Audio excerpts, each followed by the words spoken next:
Halo semuanya, selamat datang di podcast Edukasi Kita. Kali ini kita akan ngobrolin topik yang keren banget, tapi seringkali dianggap rumit sama teman-teman. Topik apa itu? Ya, tentang enzim. Kita akan bahas dari sejarah, komponen, cara kerja, klasifikasi, faktor yang mempengaruhi, serta aplikasi enzim di kehidupan sehari-hari kita. Tapi pastinya aku nggak sendiri dong. Kali ini aku ditemani oleh beberapa temanku yang akan menjadi narasumber di podcast kali ini. Jadi siap-siap ya, karena perjalanan kita akan panjang tapi seru. Kita mulai dulu dari asal-usul enzim. Gimana sih enzim ini pertama kali ditemukan? Yuk, pertama-tama perkenalkan teman-teman aku, narasumber kali ini. Perkenalkan, nama saya Dimas Bustio. Nama saya Syakila Setia. Nama saya Nora Fadilini. Nama saya Rizkana Fadila Putri. Nama saya Nura Sabila. Saya di sini ingin membahas tentang sejarah penemuan enzim. Kata enzim berasal dari bahasa Yunani. En artinya di dalam, dan zim artinya ragi. Awalnya istilah ini muncul karena enzim pertama kali dikaitkan dengan proses fermentasi. Pada abad ke-19, ilmuwan James Jacob Berzelius memperkenalkan istilah katalis. Kemudian, Louis Pasteur meneliti fermentasi alkohol oleh ragi dan menduga bahwa ada kekuatan kehidupan yang membuat reaksi itu terjadi. Baru pada tahun 1897, Edward Buchner berhasil membuktikan bahwa fermentasi bisa terjadi dengan ekstrak sel ragi yang tidak hidup. Dari sinilah jelas bahwa ada molekul khusus, yaitu enzim, yang bekerja sebagai katalis biologis. Penemuan ini mengubah dunia biokimia dan membuka jalan untuk penelitian enzim hingga sekarang. Jadi, secara definisi, enzim adalah biokatalis protein yang mempercepat reaksi kimia tanpa interaksi. Enzim mempunyai sifat-sifat khusus yang sangat spesifik, bekerja dalam kondisi tersebut atau suhu normal pada pH 4 dan dapat digunakan berulang-ulang. Dan itulah mengapa enzim disebut sebagai keajaiban kehidupan. Enzim terdiri dari dua bagian utama. Yang pertama ada apoenzim sebagai bagian proteinnya dan kofaktor. Kofaktor bisa berupa ion logam seperti Mg kuadrat, Fn kuadrat, dan N kuadrat, atau berupa koenzim organik seperti NAD dan FAD. Apoenzim plus kofaktor sangat menghasilkan koenzim, yaitu enzim aktif yang bisa bekerja. Selain itu ada situs aktif, tempat substrat menempel, dan situs awal setting, tempat molekul pengatur mengikat. Enzim dikelompokkan ada dua menjadi 16 besar. Yang pertama ada oksidasi atau katalis reaksi oksidasi reduksi, contohnya dehidrogenasi. Yang dua, transferase atau memindahkan tugas kimia, contohnya adalah kimia.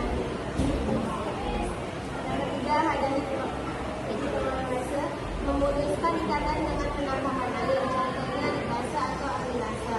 Yang keempat ada liase atau memutuskan ikatan tanpa air, contohnya dekarboksilase. Yang kelima ada isomerase, mengubah bentuk isomer atau contoh glukosa isomerase. Yang keenam ada ligase, menghubungkan dua molekul dengan energi ATP, contohnya DNA ligase. Enzim bekerja dengan menurunkan energi aktivasi. Ada dua model, yaitu log and key, yaitu substrat pas dengan enzim, dan induce fit. Enzim menyesuaikan diri dengan substrat. Setelah substrat terikat, terbentuk kompleks enzim substrat. Reaksi terjadi, produk lalu terbentuk, lalu produk dilepaskan, dan enzim tetap utuh. Contohnya, enzim katalase mampu memecahkan hidrogen peroksida, beracun menjadi air, dan oksigen hanya dalam hitungan detik.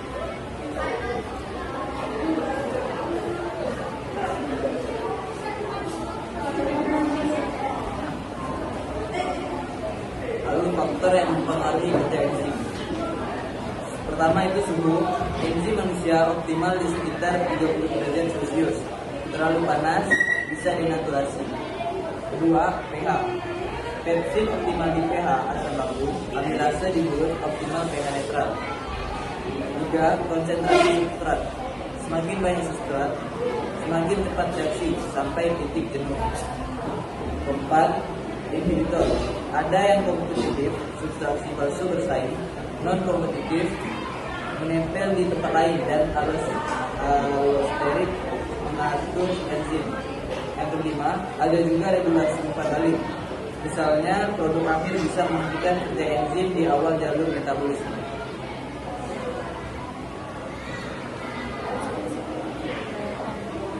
Dalam pencernaan, enzim memecah makanan, seperti amilase memecah karbohidrat, protease memecah protein, lipase memecah lemak.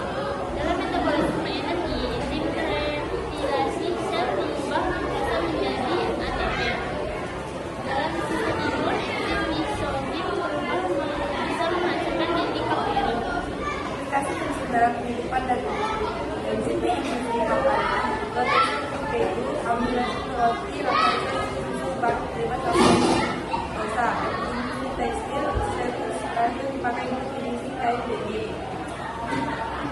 Di industri kesehatan, enzim dipakai dalam tes darah, obat-obatan, dan terapi enzim. Di bidang lingkungan, enzim digunakan untuk bioremediasi limbah dan bioker. Enzim menghadirkan hasil rekayasa regenerasi sekarang juga banyak, misalnya enzim tahan panas untuk industri bioteknologi. Wah, keren banget ya teman-teman. Dipakai begitu banyak bidang, dari makanan, kesehatan, sampai teknologi. Nah, biar kebayang bagaimana enzim itu berperan langsung dalam kehidupan sehari-hari, yuk kita bahas salah satu contoh nyatanya. Misalnya, ada orang yang mengalami intoleransi laktosa. Kalau teman-teman familiar belum sama yang namanya intoleransi laktosa? Nah, mereka yaitu orang-orang yang kekurangan enzim laktosa, sehingga susu nggak bisa dicerna dengan baik dan malah membuat masalah pencernaan. Nah, itulah kenapa banyak orang kalau minum susu jadi kembung atau sakit perut. Teman-teman sendiri pernah merasakan nggak? Aku pribadi sih pernah ya. Untungnya sekarang ada solusi, yaitu produk susu bebas laktosa dengan tambahan enzim laktosa. Ini bukti nyata bagaimana pengetahuan enzim dapat membantu kesehatan manusia. Nah, dari sini sih udah kelihatan kan kalau enzim itu bukan cuma teori di buku biologi, tapi ternyata benar-benar punya dampak besar di kehidupan sehari-hari kita. Dari obrolan panjang kita hari ini bersama teman-teman aku juga, jelas banget kan kalau enzim adalah pahlawan yang gak kelihatan, tapi kerjanya tuh luar biasa. Mereka bukan cuma penting untuk tubuh kita, tapi juga punya manfaat besar di industri, kesehatan, sampai ke industri lingkungan sekitar kita. Sampai setelah kita mendengar hingga sekarang ini, saya harap pada podcast kali ini kalian jadi lebih paham lagi bagaimana cara menghargai peran enzim di sekitar kita. Walau setidaknya kita hanya mengenal ya apa itu enzim dan sepotong dari manfaatnya. Sampai ketemu lagi di episode berikutnya. Jangan lupa untuk tetap semangat belajar. Untuk podcast kali ini, nama saya Udin Aresazar. Saya pamit undur diri.